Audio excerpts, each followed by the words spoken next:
ಮುಸ್ಲಿಮರ ಓಲೈಕೆ ಅಪವಾದ ಯಾಕಾಗುತ್ತೆ ಮೇಡಮ್? ಈಗ ಏನಾಗಿದೆ, ಈಗ ಒಬ್ಬ ಮುಖ್ಯಮಂತ್ರಿ ಅಥವಾ ಆದ ಮೇಲೆ ಅವನು ಜಾತ್ಯತೀತವಾಗಿ ವರ್ತಿಸಬೇಕು. ಇವತ್ತು ಏನಾಗಿದೆ ಅಂತಂದರೆ, ನಾವು ಪ್ರತಿ ರಾಜಕೀಯ ವ್ಯಕ್ತಿಗೂ ಒಂದು ಜಾತಿಯ ಬಣ್ಣವನ್ನು ಕಟ್ತಾ ಇದ್ದೀವಿ. ಒಕ್ಕಲಿಗರು ಮುಖ್ಯಮಂತ್ರಿ ಆಗಬೇಕು, ಇವು ಕುರುಬರಾಗಿದ್ದಾರೆ, ಈ ರೀತಿ ಲಿಂಗಾಯತರಾಗಬೇಕು ಅಂತೇಳಿ ಹೀಗೆ ಜಾತಿ ರಾಜಕೀಯವನ್ನು ಮಾಡಿ ಇವತ್ತೇನು ಮಾಡ್ತಾ ಇದ್ದೀವಿ, ನಾಯಕರುಗಳಿಗೆ ಜಾತಿಯ ಬಣ್ಣವನ್ನು ನಾವು ಕೊಡ್ತಾ ಇದ್ದೀವಿ. ಅದು ತಪ್ಪು. ಈಗ ಸಿದ್ದರಾಮಯ್ಯನವರು ಎಲ್ಲ ಸಮುದಾಯಕ್ಕೂ ಸೇರಿದಂಥವರು, ಜಾತ್ಯತೀತ ರಾಷ್ಟ್ರದ ಏನಾಗ್ತದೆ, ಜಾತ್ಯತೀತರಾಗಿ ಅವರು ವರ್ತಿಸಬೇಕಾಗ್ತದೆ. ಅವರು ಯಾವುದೇ ಒಂದು ಜಾತಿ, ಒಂದು ಮುಖ್ಯಮಂತ್ರಿಯಾಗಿ ಕೂತಾಗ ಒಂದು ಜಾತಿಗೆ ಅವರನ್ನು ಸೀಮಿತಗೊಳಿಸ್ಲಿಕ್ಕೆ ಸಾಧ್ಯ ಇಲ್ಲ.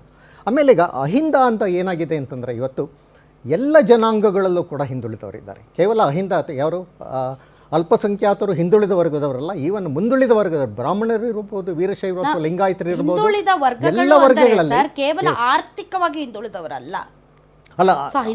ಹಿಂದುಳಿಯುವಿಕೆ ಅಂದ್ರೆ ಕೇವಲ ಆರ್ಥಿಕವಾಗಿ ಹಿಂದುಳಿಯುವಿಕೆ ಅಲ್ಲ, ಶೈಕ್ಷಣಿಕವಾಗೂ ಕೂಡ ಹಿಂದುಳಿದಿರ್ತಾರೆ. ಆರ್ಥಿಕವಾಗಿ ಸಾಮಾಜಿಕ ಸ್ಥಿತಿಗತಿಗಳಲ್ಲೂ ಕೂಡ ಹಿಂದುಳಿಯುವಿಕೆ. ಆ ಒಂದು ಮಾನದಂಡಗಳ ಆಧಾರದ ಮೇಲೆ ಈಗ EWS ಕೊಟ್ಟಿದ್ದಾರೆ ನರೇಂದ್ರ ಮೋದಿ ಅವರು. ಅದು ಕೇವಲ ಆರ್ಥಿಕ ಹಿಂದುಳಿಯುವಿಕೆ, ಶೈಕ್ಷಣಿಕ ಮತ್ತು ಆರ್ಥಿಕ ಹಿಂದುಳಿಯುವಿಕೆಯ ಮಾನದಂಡದ ಮೇಲೆ ಕೊಟ್ಟಿರುವಂಥದ್ದು. ಸೊ ಹಿಂದುಳಿದ ವರ್ಗಗಳು ಅಂತಂದ್ರೆ ಕೇವಲ ಆರ್ಥಿಕ ಮಾನದಂಡದ ಮೇಲೆ ಮಾತ್ರ ಅದನ್ನು ಕೂಡ ತಗೋಬೇಕು ಅಂತಕ್ಕಂಥದ್ದು. ಆರ್ಥಿಕವಾಗಿ ಹಿಂದುಳಿದವರದು ಕೂಡ ಹಿಂದುಳಿದವರೇ, ಅವ್ರಿಗೂ ಕೂಡ ಇವತ್ತು ಸರ್ಕಾರ ಸಪೋರ್ಟ್ ಮಾಡಬೇಕಾಗ್ತದೆ. ಕೇವಲ ಹಿಂದುಳಿದ ಪಂಗಡ ಏನು ನೀವು, ಯಾಕೆಂದರೆ ಇವನ್ ಮುಂದುಳಿದ ವರ್ಗ ಯಾವುದು ಹೇಳ್ತಾ ಇದ್ದೀವಿ ನಾವು, ಒಕ್ಕಲಿಗರು ಇರ್ಬೋದು, ಲಿಂಗಾಯತರು ಇರ್ಬೋದು, ಅಥವಾ ಬ್ರಾಹ್ಮಣರು ಇರ್ಬೋದು, ಅಲ್ಲೂ ಕೂಡ ಆರ್ಥಿಕವಾಗಿ ಮತ್ತು ಶೈಕ್ಷಣಿಕವಾಗಿ ಹಿಂದುಳಿತಕ್ಕಂಥ ಭಾಳ ವ್ಯಕ್ತಿಗಳಿದ್ದಾರೆ. ಹೀಗಾಗಿ ಯಾವುದೇ ಒಂದು ಸರ್ಕಾರ ಜಾತಿ ಆಧಾರಿತವಾದಂತಹ ಒಂದು ಈ ರಿಸರ್ವೇಷನ್ ಅಂತ ತಪ್ಪು, ಆರ್ಥಿಕವಾಗಿ ಮಾನದಂಡವನ್ನು ನೀಡಬೇಕು. ಇವಾಗ ಒಂದು ನಾವು ಕೆನೆ ಪದರ ಹೇಳ್ತಾ ಇದ್ದೀವಿ, ಜಾತಿಯ ಆಧಾರದ ಮೇಲೆ ರಿಸರ್ವೇಷನ್. ಈಗ ಇವತ್ತು ಕೂಡ ಒಂದು ಏನು ಇದು ನಡೀತಾ ಇದೆ ಕಾರ್ಯಕ್ರಮ, ಅದರಲ್ಲಿ ಇದನ್ನೇ ಮಾತಾಡಿದ್ರು ಸಿದ್ದರಾಮಯ್ಯನವರು. ಈಗ ನಮಗೆ ಸಂವಿಧಾನ ಬಂದ 75 ವರ್ಷಗಳು ಕಳೆದು ಹೋದರೂ ಕೂಡ ಈಗಲೂ ಕೂಡ ಜಾತಿ ವ್ಯವಸ್ಥೆ ಇನ್ನೂ ಜೀವಂತವಾಗಿದೆ, ಇನ್ನೂ ಜಾಸ್ತಿ ಆಗ್ತಾ ಇದೆ. ಯಾಕೆ ಅಂತಂದ್ರೆ ಅದು ಕೇವಲ ಜಾತಿಯ ಓಲೈಕೆ ಅಷ್ಟೇ ಅಲ್ಲ, ಸಾಮಾಜಿಕ ಸ್ಥಿತಿಗತಿಗಳು.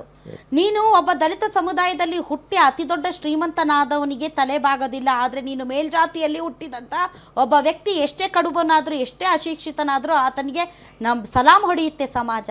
ಈಗಲೂ ಕೂಡ ಆ ರೀತಿಯಾದಂಥ ಜಾತಿ ಪದ್ಧತಿ ಜೀವಂತವಾಗಿದೆ.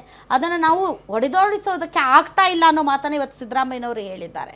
ಸೊ ಜಾತಿಯ ಆಧಾರದ ಮೇಲೆ ಏನು ತಾವು ಹೇಳ್ತಾ ಇದ್ದೀರಿ, ಮೀಸಲಾತಿ ಅಥವಾ ಎಲ್ಲ ಜಾತಿ ಸಮುದಾಯಗಳಿಗೂ ಮೀಸಲಾತಿ ಇದೆ. For your kind information sir, ಎಲ್ಲ ಜಾತಿ ಸಮುದಾಯಗಳು, ನಾಟ್ ಓನ್ಲಿ ಹಿಂದುಳಿದ ವರ್ಗಗಳು, ನಾಟ್ ಓನ್ಲಿ ದಲಿತರಲ್ಲ, ಎಲ್ಲ ಜಾತಿ ಸಮುದಾಯಗಳಿಗೂ ಕೂಡ ರಿಸರ್ವೇಷನ್ ಇದೆ. ಇದು ತಪ್ಪು ಮಾಹಿತಿ ನಾವು ಜನರಿಗೆ ಕೊಡೋದು ಬೇಡ.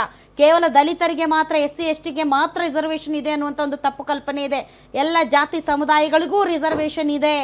EWS ಈಸ್ ಅದು ಕೂಡ ಒಂದು ರಿಸರ್ವೇಷನ್. ಸರಿ, ಆಲ್ ರೈಟ್, ಮುಂದಕ್ಕೆ ಹೋಗೋಣ. ಮಂಜೇಗೌಡ್ರೆ ತಾವೇನು ಹೇಳ್ತೀರಿ? ಏನು ಸಿದ್ದರಾಮಯ್ಯನವರು ಸಾಧನೆ? ಸಿದ್ದರಾಮಯ್ಯನವರು ಯಾವುದೇ ಜಾತಿ ಬಗ್ಗೆ ಇಲ್ಲ. ಸಿದ್ದರಾಮಯ್ಯ ಯಾರು ಹಿಂದುಳಿದ ವರ್ಗರು, ಜಾತಿ ಯಾವುದೂ ಇಲ್ಲ. ಯಾರು ಹಿಂದೆ ಕೆಳಜಾತಿ ಏನು ಹಿಂದೆ ಇದಾರಲ್ಲ ಅವ್ರನ್ನ ಮೇಲೆತ್ತುವ ಕಾರ್ಯಕ್ರಮ ಸಿದ್ದರಾಮಯ್ಯ. ಅದನ್ನೇ ಅಪವಾದ ಅಂದಿದ್ದವರು, ಅದನ್ನೇ ಅಪವಾದ. ಲಿಂಗಾಯತರಲ್ಲೂ ಕಡಬಡವರು ಇದ್ದಾರೆ, ಬ್ರಾಹ್ಮಣರಲ್ಲೂ ಕಡಬಡವರು ಇದ್ದಾರೆ. ಹಿಂದುಳಿದ ವರ್ಗಗಳನ್ನ ಜಾತಿಯ ಆಧಾರದ ಮೇಲೆ ನೋಡಿದ್ರೆ ಹೊರತು ಕಡು ಬಡತನ ಮತ್ತು ಶಿಕ್ಷಣಿಕ ಕೇವಲ ಸಾಮಾಜಿಕ ಅಲ್ಲ, ಶೈಕ್ಷಣಿಕ ಮತ್ತು ಆರ್ಥಿಕ ಸ್ಥಿತಿಗತಿಗಳನ್ನು ನೋಡಿ ಕೂಡ ಅವರು ಕಲ್ಯಾಣ ಕಾರ್ಯಕ್ರಮಗಳನ್ನ ಕೊಡಬೇಕಾಗಿತ್ತು. ಕೇವಲ ಜಾತಿ ಆಧಾರದ ಮೇಲೆ ನೋಡಿದ್ರು.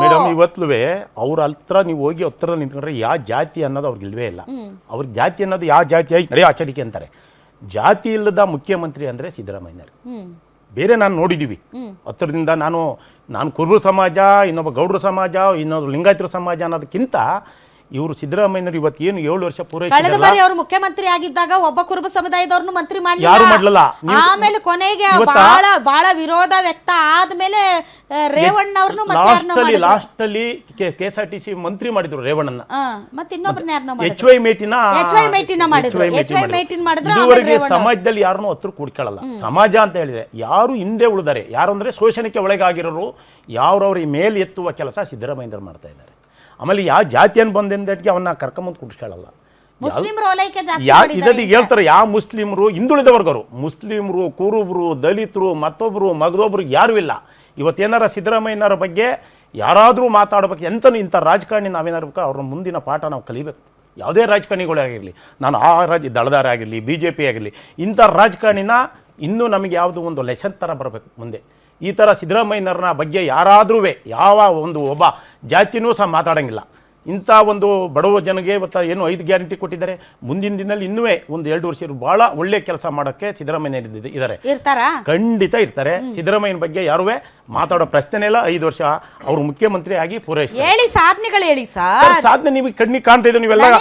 ನನಗೆ ಕಾಣ್ತಿಲ್ಲ, ನೀವ್ ಹೇಳಿ. ಈಗ ನೋಡಿ, ಗ್ಯಾರಂಟಿನ 5 ಗ್ಯಾರಂಟಿನೇ ಕೊಟ್ರು. ಅದಕ್ಕಿಂತ ಮುಂಚೆ ಹಸುವಿಗೆ ಅನ್ನ ಇಲ್ಲದರು ಎಷ್ಟೋ ಜನ ಇನ್ನು ಅವರ ಪ್ರಮಾಣ ವಚನ ಸ್ವೀಕಾರ ಮಾಡೋಕ್ಕಿಂತ ಮುಂಚೆನೇ ಅವರು ಇಡೀ ಅನ್ನ ಏನು ಇವತ್ತು ನೀವು ಹೇಳ್ತೀರ ಅನ್ನರಾಮಯ್ಯ ಅಂತ ಹೇಳ್ತಿರಲ್ಲ, ಅದು ಎಲ್ಲಿಂದ ಬಂತು ಅಂದರೆ ಅವರು ಎಷ್ಟು ಬಡ ರೈತನ ಮಗ, ಒಬ್ಬ ಕೂಲಿ ಕಾರ್ಮಿಕನ ಮಗ ಬಂದು ಒಬ್ಬ ಲಾಯರ್ ಓದಿ ಅವ್ರು ಇಷ್ಟೆಲ್ಲ ಒಂದು ಮಾಡ್ಬೇಕಾರೆ ಅವ್ರಿಗೆ ಮುಖ್ಯಮಂತ್ರಿ ಆಗಲೇ ಆಗ್ಬೇಕಾಯ್ತು. JDS ಅಲ್ಲಿ ಮುಖ್ಯಮಂತ್ರಿ ಆಗ್ಬೋದಾಯ್ತು, ಅವ್ರ ಕೈಲಿ ಆಗಲಿಲ್ಲ, ಅದೃಷ್ಟ ಇರಲ್ಲ. ಅದಾದ್ಮೇಲೆ ಧರ್ಮಸಿಂಗ ಕಾಲದಲ್ಲಿ ಮುಖ್ಯಮಂತ್ರಿ ಆಗ್ಬೇಕಾಯ್ತು. ಅನ್ನ ಭಾಗ್ಯ ಒಂದೇನಾ ಅವ್ರದ್ದು? ಅಲ್ಲಲ್ಲ, ಇವತ್ತ ಕೆರೆಗೆ 10 ವರ್ಷ ಆಯ್ತು ಅದನ್ನೇ ಹೇಳ್ತಾವ್ರೆ. ಅಲ್ಲ 10 ವರ್ಷ ಅಂತಲೇ ಇವತ್ತು ಅನ್ನ ಭಾಗ್ಯನೇ ಆಗಲಿ, ಬಡವರಿಗೆ ಸ್ಕೀಮ್ ಕೊಡೋದೇ ಆಗಲಿ, ಮತ್ತೆ ಈ ಹಳ್ಳಿ ಏನು ಇವಾಗ ರೈತರ ಬಗ್ಗೆ ಇಲ್ಲಿ ನೀರು ಕೆರೆ ಕಟ್ಟೆಗಳು ನೀರಿಲ್ಲ. ಇವತ್ತೆಲ್ಲ ಕೆರೆ ಕಟ್ಟೆಗಳು ತುಂಬಿ ತುಳುಕ್ತಾವೆ, ನೀವು ನೋಡ್ತಾ ಇರ್ಬೋದು. ಎಲ್ಲವೂ ನೀರು ನಾವೆಲ್ಲಾನು ಮಾಡ್ತೀವಿ. ಇವತ್ತೆಲ್ಲ ಒಂದು ಕ್ಯಾಬಿನೆಟ್ ಎಲ್ಲ ಸರ್ ಮಾಡ್ತೀವಿ ಅಂತ ಮೇಕೆದಾಟು ಪಾದಯಾತ್ರೆ ಮಾಡಿ ಕಾಲೆಲ್ಲ ಬಾಯಿಸ್ಕೊಂಡ್ರಲ್ಲ, ಏನ್ ಮಾಡಿದ್ರು? ಅಲ್ಲ, ಇದು ಸೆಂಟ್ರಲ್ ಮೇಡಮ್, ಇದು ಸ್ಟೇಟ್ ಅದು. ಮತ್ತೆ ಏನಾದ್ರು ನಾನು ಹೇಳೋದು ಏನ್ ಗೊತ್ತಾ ಸರ್, ಈಗ ದೇವೇಗೌಡರನ್ನ ನಾವು ಹಲವಾರು ಕಾರಣಗಳಿಗೆ ನೆನ್ಸ್ಕೊಳ್ತೀವಿ. ನಾವು ಅವ್ರ ಬಗ್ಗೆ ಬಹಳ ಗೌರವನೂ ಇದೆ. ದೇವರಾಜ್ ಅರಸ್ ಅವ್ರನ್ನ ನೆನಪಿಸ್ಕೊಳ್ತೀವಿ, ರಾಮಕೃಷ್ಣ ಹೆಗಡೆ ಅವ್ರನ್ನೂ ಕೂಡ ನೆನಪಿಸ್ಕೊಳ್ತೀವಿ ನಾವು.